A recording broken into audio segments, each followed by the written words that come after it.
Pak, kabar PSI gimana Pak? Jadi daftar nggak Pak? Yang muda-muda aja, saya kira lebih baik yang muda-muda. Artinya udah menyerahkan kepada Mas Kaisang ya Pak ya? Enggak, ke semua kandidat, siapa nanti yang dipilih. Ya. Sudah beri restu ke Mas Kaisang Pak?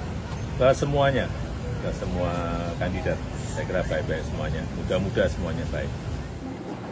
Baik-baik saja, tapi masih dalam sedikit pemulihan. Dalam rangka liburan ya Pak? Gimana? Dalam rangka liburan? Anak-anak, yang antar anak-anak.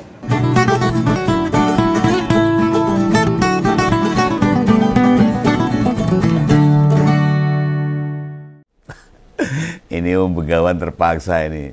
Sehari mesti ngebahas 2 kali tentang kondisi Pak Jokowi. Ya, soalnya ada 3 isu baru bersamaan tentang Pak Jokowi. Dan kebenaran pula ini. Kebenaran ini. Kemarin tuh kok ya Pak Jokowi itu jedul. Nah, itu sudah sore, agak sore itu. Pas mau pergi sama cucu-cucunya, mungkin mau malam suronan Bapak. Dan di Ngompol episode itu akan kita ulas soal 3 isu tadi. Pertama soal mulai terkuat penyebab alerginya itu apa. Kedua tentang PSI, Partai Mawar Pink. Dan terakhir tentang anak-anak Pak Jokowi. Ya, biar masyarakat paham. Pak Jokowi itu kan mantan presiden, public figure juga, yang masyarakat pengen tahu kabarnya apa. Kita ngebahas soal anak-anak dulu, biar urut. Kemarin akhir Pak Jokowi, akhirnya Pak Jokowi kayak terpaksa mesti keluar. Padahal kondisinya seperti itu, sakit jangan itu, ngapain ya keluar. Nah, kemunculan Pak Jokowi itu buat melakukan perjalanan. Nah, kenapa? Ya ngantar cucu-cucunya buat liburan. Itu kan libur panjang saat ini. Nah, kali ini ngantar cucu dari anak-anaknya Mas Bobi. Nah, tapi yang tak perhatikan ini, memang kondisi kulit nggak seperti pas ultah kemarin tuh. Saya kira rada mending tuh. Efek istirahat sejak minggu tekan kemarin itu mungkin ngefek terhadap kondisi Pak Jokowi. Agak mulai membaik lah. Ya meski begitu secara raut muka makin hari tidak seperti Pak Jokowi yang kita kenal. Nah, perhatikan saja itu. Ada perubahan. Nah, tapi sayangnya yang tak tampilkan tadi dalam video tadi itu backlight, rapati terang gitu loh. Tapi tak cari dari channel-channel YouTuber yang bisa nongkrong di sana tuh rata-rata memang jadi gak begitu kelihatan. Nah, aku pengennya itu bisa kesorot tanpa pengaruh apapun, jadi natural. Sayangnya nggak dapat visual terbaik. Nah, itu posisi pengambilan gambar yang sore hari, matahari di sebelah barat dan dilalah barat rumah Pak Joko itu ada pohon rindang. Jadi ya ketutup, srengenge itu nggak sampai menerangi dengan natural. Tapi lah pengambilan gambar dari barat akan jelas banget. Nah, mungkin memang disengaja jurnalis diarahkan berhadapan sama sinar matahari biar untuk blureng, remeng-remeng. Nah, salah satu yang lumayan jelas ya tadi yang saya tunjukkan di awal tadi.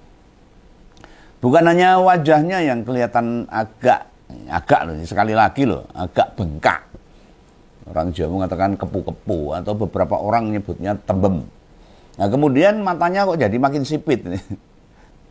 Makin sipit ya karena ketembemannya tadi menekan matanya apa jadi sipit. Apa itu pengaruh tembemnya itu?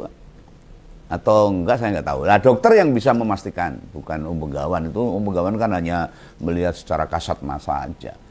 Kenapa tak sebut agak bengkak?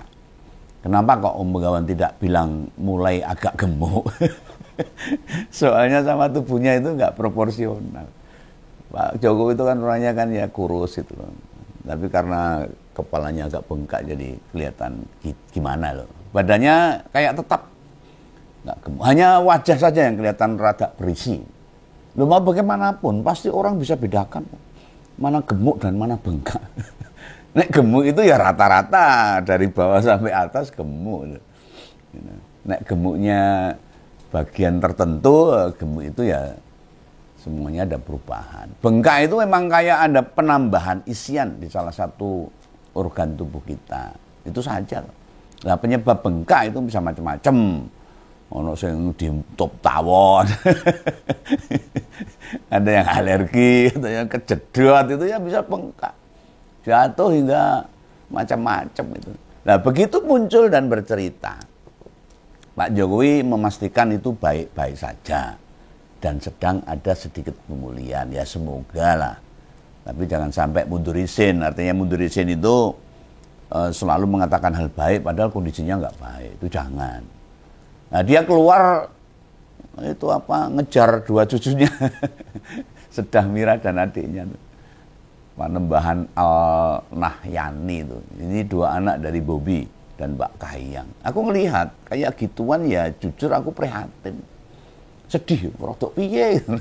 Sebagai anak perempuan, anak kedua itu Kahiyang itu gak mesake sama bapaknya itu. Kan masih sakit itu. Nggak boleh ngejar-ngejar putune itu. Butuh rehat buat penyembuhan. Malah disuruh ngomong putu. Atau memang Pak Jokowi yang pengen ngomong putu. Karena lama nggak ketemu ya bisa saja. Ya nih hanya muter-muter di Solo saja. Tampaknya akan perjalanan jauh itu. Begawan nggak tahu. Nggak boleh tanya. Sebenarnya melihat usia cucu yang masih segitu. Main di rumah aja sebenarnya cukup lah. Apalagi di Solo sana kan mau ada kirap. Satu suro itu yang pasti padat itu kota Surakarta. Sesekali menyusulkan kondisi Pak Jokowi kan ya bisa. Nah keluarga Pak Jokowi itu ibarat memindah mainan ke rumah, mendatangkan artis kan bisa. Nonton pertunjukan di rumah juga, biar sambil istirahat. Liburan jalan-jalan yang buat nanti kalau udah sehat. Makanya ini aneh banget untuk anak-anak Pak Jokowi itu. Nopo ya orang mikir bapaknya lagi lor. Terus gak ngebantu jelasin kondisinya supaya masyarakat tahu sebenarnya sakitnya apa sih Pak Jokowi ini. Yang dilakukan malah ngomong putu. Lainnya sejak anak-anak gak dikasih pengertian, efeknya gak baik. Nanti. Belum lagi kan ada pas pampres serta tukang ngomong ya, yang pembantu untuk ngomong gitu. Yang terbiasa sama mereka juga, sama anak-anak. Kan bisa gantian sama Pak Jokowi dan Bu Iriana. Main sama cucu di rumah Sumber sana di Solo. Sana. Ya, yang nyuekin itu ya semua anak-anaknya itu. Gibran sama Kaisang itu. Kasihan itu bapak itu. Kan baru sakit loh. Masyarakat aja merasa empati kok. Malah anak-anaknya gitu. Ya ini semoga menjadi sebuah pemikiran lah bagi anak-anak Pak Jokowi. Anak-anak Pak Jokowi itu lebih menyayangi anak-anak mereka kalau caranya begitu dibandingkan sama orang tuanya. Walat loh tuh. Nih anak-anak yang nggak mau tahu begini ya susah. Dulu pas awal jadi presiden setelah anak-anak Pak Jokowi cerita bila ketika keturunan mereka agak tertarik nyemplung politik, itu yang salut dan angkat jempol tuh raum terus Begawan tuh hebat ini. Berarti nanti Pak Jokowi bisa fokus ngurusi negara dan bangsa ini. Hampir gak ada politisi yang anak-anaknya menjauhi politik. Pasti buntuti bapaknya. Wah ini ketika Pak Jokowi mengatakan anak-anaknya gak tertarik politik. Bagus saat itu. Dulu. Nah anak Jokowi dulu bilang gak tertarik politik kok. Dia lebih tertarik sama usaha. Malah kayak Kaisang mengatakan desa.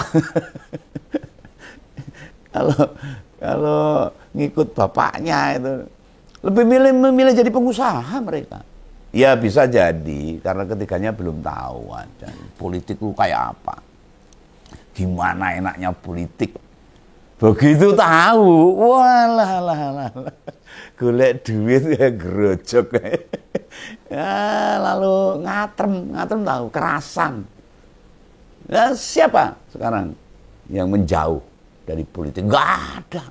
Ora Gibran, ora Bobi, ora Kaisang yang baru 30 tahun. Nggak mau ambil jalan yang berbeda. Semua ngikutin arus politik. Yang akhirnya merusak tatanan. Dan bangsa negara ini yang jadi korban. Dan semua mendapatkan privilege, perlakuan berbeda dengan politisi-politisi muda lainnya. Ini loh yang menjadikan Om Begawan jadi ngeritik.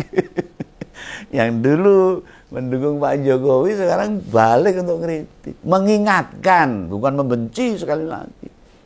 Sudah nimbrung minta dibukakan akses bapaknya. Begitu bapaknya sakit kok gitu. Pak Jokowi sedang tidak baik kondisinya loh.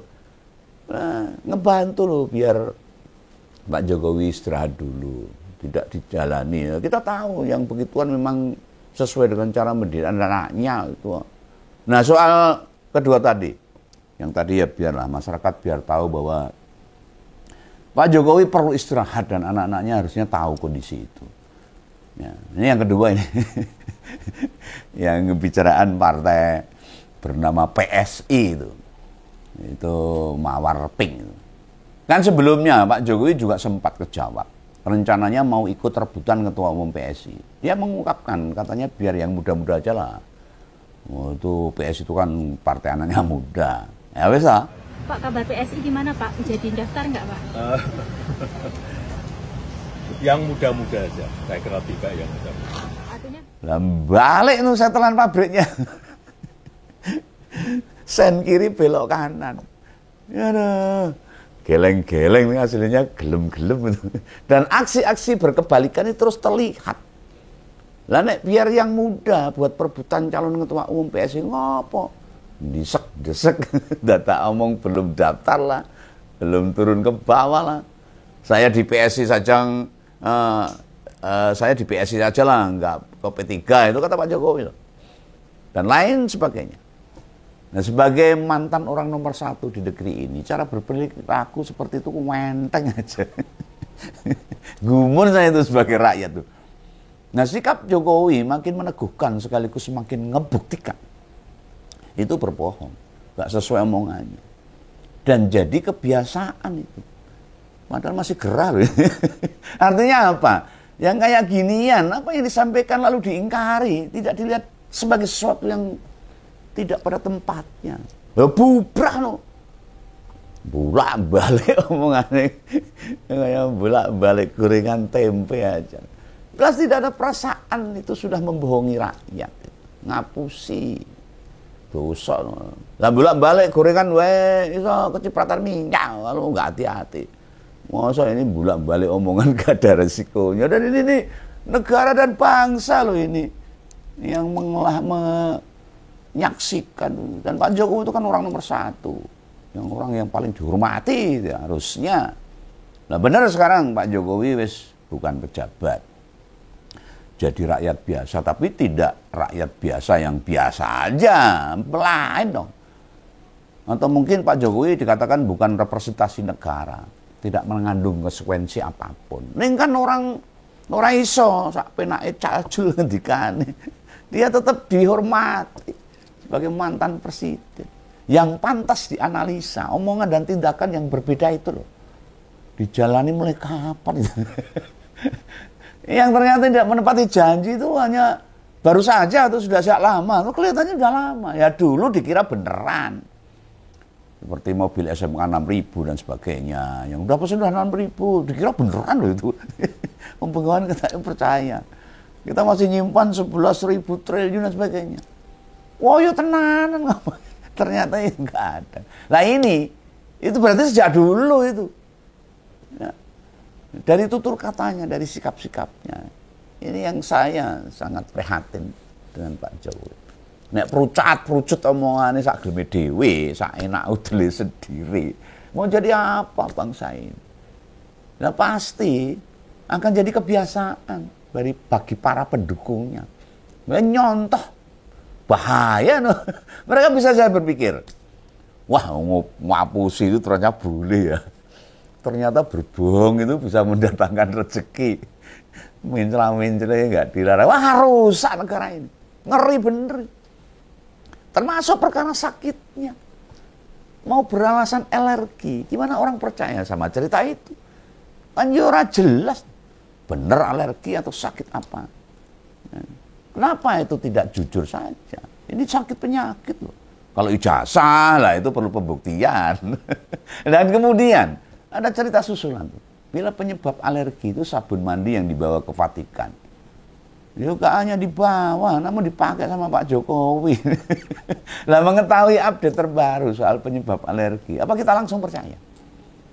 Ini Pak Jokowi itu baru pertama kali aja ke Eropa, kan udah bolak-balik selama 10 tahun berapa kali dia ke Eropa. Masa iya orang-orang nggak pada ngasih tahu, termasuk anak-anak mereka. Sabun apa yang cocok yang dibawa, bawa sabun dari Indonesia kan banyak. Supaya cocok dengan kulitnya. Ya, iklim Eropa di negara itu kayak apa kan harus diberitahu. Ya, mesti menyesuaikan. Ya, lagian emang pas ke Vatikan itu nginepnya di mana? Disediakan rumah sendiri, gak ada isinya gitu, termasuk gak disediakan sabun mandi. Oh ya, bakso kosongan. Kan ya sebagai utusan resmi negara, waktu ke Vatikan pasti nginepnya di hotel paling bagus. VVIP, paling mewah, top banget itu. Apa iya di Eropa hotel gak nyediain sabun mandi? Lalu di negara kita aja hotel cilik-cilik sabun mandinya komplit. Rakitan irisan tempe itu sekali pakai. Lah buktinya utusan yang lain serta para ajudan gak kena alergi. Apa mereka selama di Eropa pada gak mandi? Lo kena terus, apa kedinginan terus gak mandi? Ya, fasilitas sabun mandi itu standar fasilitas penginapan. Ya, apalagi hotel kelas Oyo atau Red Doors saja ada kok, semua komplit. Atau mungkin sabunnya cocok jadi penyebab alergi. Tetapi memang Pak Jokowi itu di Vatikan diinapkan di mana? Sabunnya sampai marahi kulitnya begitu. Nek alerginya kulit pasti nggak bengkak juga, nggak sampai wajah lah kalau alergi itu. Lama Pak Jokowi terbiasa pakai sabun badan buat muka juga. Laki-laki informasinya makin gak jelas. Makin misteri apa penyakitnya Pak Jokowi. Makin semrawut. Nambah kebingungan di tengah-tengah masyarakat. Ini ijazah juga belum clear nih. Sakitnya ditambah lagi. Lagian sabun yang dipakai mantan presiden, apa ya sabun-sabun biasa? Kan gak mungkin. Sabun yang dijual di toko-toko tetangga sebelah itu. Di kios sebelah itu. Harga sabun paling 5.000.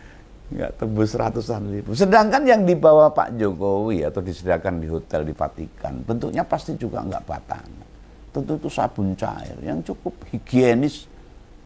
Apa iya ajudan Kompol Syarif yang sebelumnya bilang alergi cuaca, itu salah info. Dia menyebut alergi cuaca, jebul sabunnya sih nggak cocok. Beda lagi. Ya memang resikonya begini. Bicara sebuah hal tapi nggak jujur ya begini, ini bisa berubah-ubah. Setiap satu kebohongan terus menutupi kebohongan-kebohongan yang lain. Bahaya ini. Rakyat mulai memprihatinkan tampilan Pak Jokowi akhir-akhir ini. Mengkhawatirkan kondisi kesehatan Pak Jokowi. Loh, ora-ora senenge tetap ada rasa khawatir. Itu jiwa manusia. Apalagi wong Jawa itu gitu. Hanya neng menjalani cuek yang mau apa lagi dan tidak jujur pada yang ada di tubuhnya. Kita mau apa? Ini yang bikin pada nggak percaya sama penampilan Jokowi. Pak Jokowi itu sendiri. Perilakunya itu. Lihat saja dampaknya. Makin bikin publik jadi ilfil. Tidak bersimpati dan tidak percaya. Apakah benar kulitnya sudah kembali normal ke kondisi semula? Terus lihat saja. Tumben kemarin pakai jaket dan pakai topi, bukan kebiasaannya. Yang begituan disebut sudah baikan. Nek Om Begawan kok nggak yakin. Ya namanya yang kakung nuruti putu-putune ya wis tak rasakan sendiri. Berat banget untuk menolak. Meskipun kondisi kita sakit, kalau sudah cucu-cucu kita minta bablas. Yang harus ngerti harusnya anak-anaknya. Gak boleh dong memaksa supaya kakungnya itu biar istirahat. Bila anak-anak sudah gak mau tahu kondisi bapaknya, ya buat apa? Kita ikut merasa kasihan. Jadi intinya, nek bisa tak simpulkan, Pak Jokowi sakitnya apa? Belum bisa dipastikan. Apakah Pak Jokowi sudah mulai pulih? Ya belum dipastikan. Mau sampai kapan begini? Maksudnya sakitnya itu loh. Ya, tidak tahu. Kok tanya saya. Ya semuanya, sakit dan ijazahnya Pak Jokowi selalu menjadi misteri. Karena apa? Karena tidak ada kejujuran dalam hal ini. Itu ya, salam ngompol, salam Begawan. Jangan lupa subscribe, jangan salah paham. Dadah.